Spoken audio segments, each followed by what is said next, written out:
Hi, everybody. This is Yvonne DeVita speaking with Dr. Katrina from Housecat Housecall. And I have written about Housecat Housecall, and I know some of you have written in to talk about what a fabulous show it is. So, Dr. Katrina, welcome. And can you talk to us a little bit about Housecat Housecall? I sure can. It's basically a reality show, a little bit like the Super Nanny, but for cats, all about cats.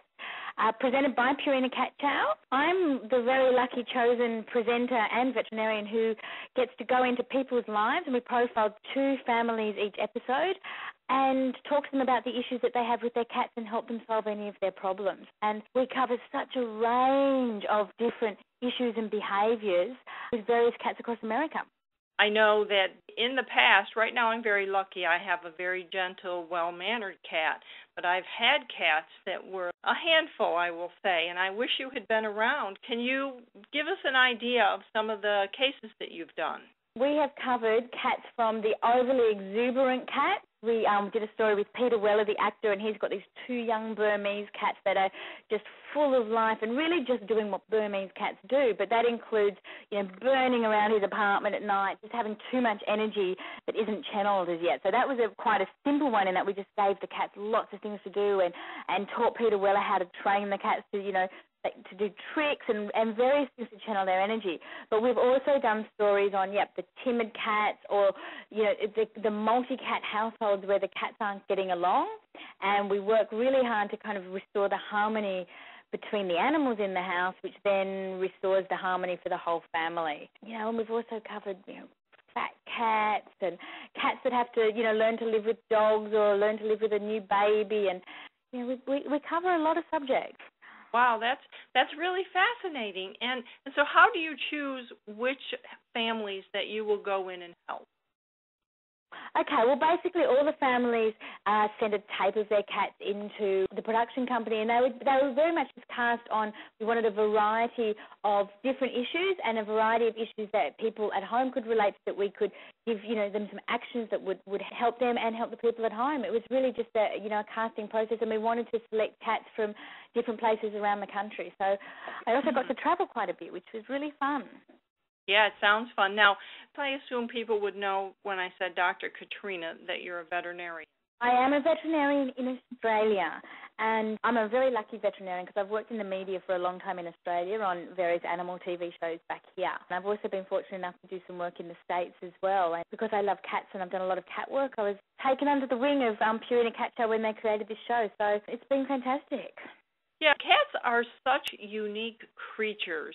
It's fascinating to know that there are people out there like yourself who can come in and help. For instance, if I could get you to come in and tell me why my cat wakes me up at 3 a.m. wailing her heart out, that would be great. But I tell you, the thing with cats is they are basically nocturnal animals under there. So if they're not getting enough exercise and stimulation in the day, because most of them like to sleep around 18 hours a day, which is natural, then they often want to wake up and do playtime at night.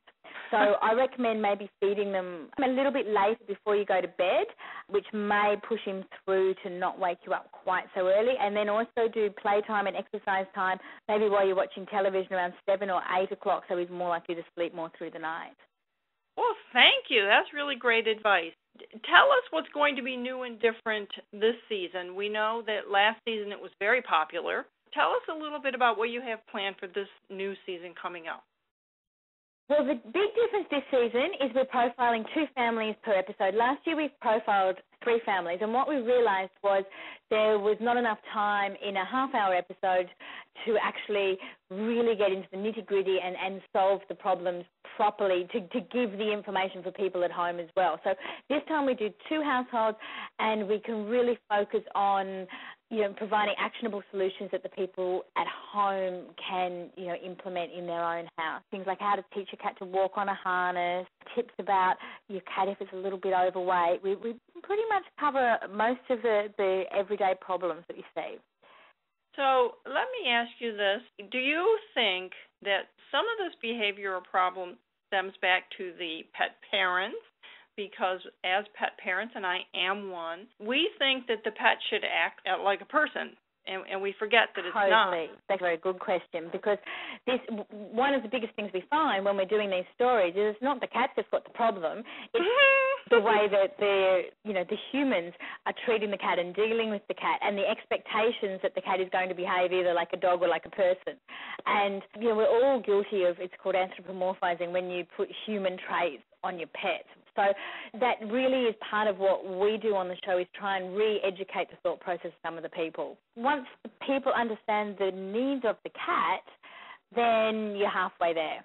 And if there's one tip I could give everyone, and one thing that I have been surprised working on this show, and I think everyone on our crew and our production team and Purina guys, we have given, I think, nearly every family that we visit a cat tree. Sometimes it's for a timid cat, so it's got somewhere to hide. Sometimes it's for an active cat, so it's got something to climb.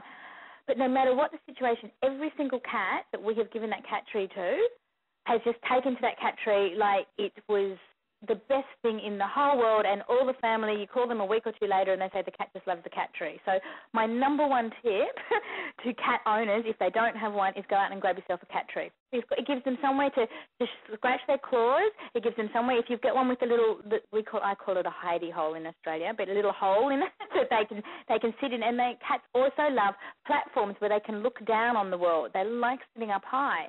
And as soon as you give them their own little part of security, it makes them content and happy. The other great way we've used the cat tree in a couple of our stories too is in families when there's children and we're trying to teach the children, because it's very hard to teach young children boundaries when it comes to animals, but it's very easy to teach them, if the cat is on this area, that's the cat's area, please don't touch it. And we've done that with a few children. It's been very successful. So they know that that's the cat's personal space. The cat knows it's its safe place to be, and everyone's happy in the family. Cat trees are the answer to so many things. I guess that's because it does appeal to the cat as a cat, the way maybe a Frisbee appeals to a dog. Absolutely. It absolutely does. It gives them the security, it gives them the height that they love, it gives them all the things that they need. Yeah, it's been very interesting. Well, I think that's wonderful. Now, Housecat Housecalls is showing when? Animal Planet on Saturdays at 10:30, and then they're doing an encore of it on Sundays at 8 a.m., I believe, and it's running for 6 weeks, and then I believe they're running the series again. Excellent. We will be looking forward to that. Thank you. How can someone get in touch with you or with Housecat Housecalls? If you go to the Housecat Housecall website, which is housecathousecall.com, you can get in touch with mentors from the show. If you've got a cat problem, you can write to the mentors. If you want to find out more information about the show, someone will answer your questions there. Excellent. I really liked in the beginning when you said you act like the super nanny for cats. One other thing before we go, Dr. Katrina, you mentioned that you had taught one gentleman, taught the cats to do some tricks. Now, people don't think cats can be taught to do tricks. They certainly can, and it depends on the individual cat. Burmese cats in particular, I think they're one of the most dog-like cats in that they really want to be part of the action. They're high-energy cats, and they really seem to enjoy learning.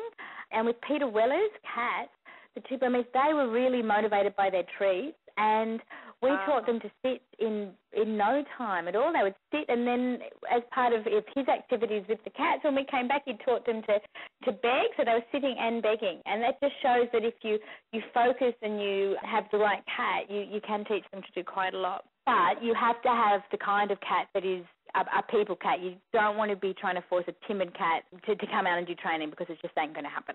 Aha. So cats will still be cats. As a last question, how much of your time is spent with these families? We spend 2 days of my time with these families. Wow. I spend a day with them getting to the bottom of the problems and giving them some homework to do and some props, and then I go back and I spend probably half of this, probably a day and a half I would spend with each family. Well, I think that sounds wonderful. Thank you, Dr. Katrina. Thank you for visiting with us today and sharing some of the Housecat Housecall stories.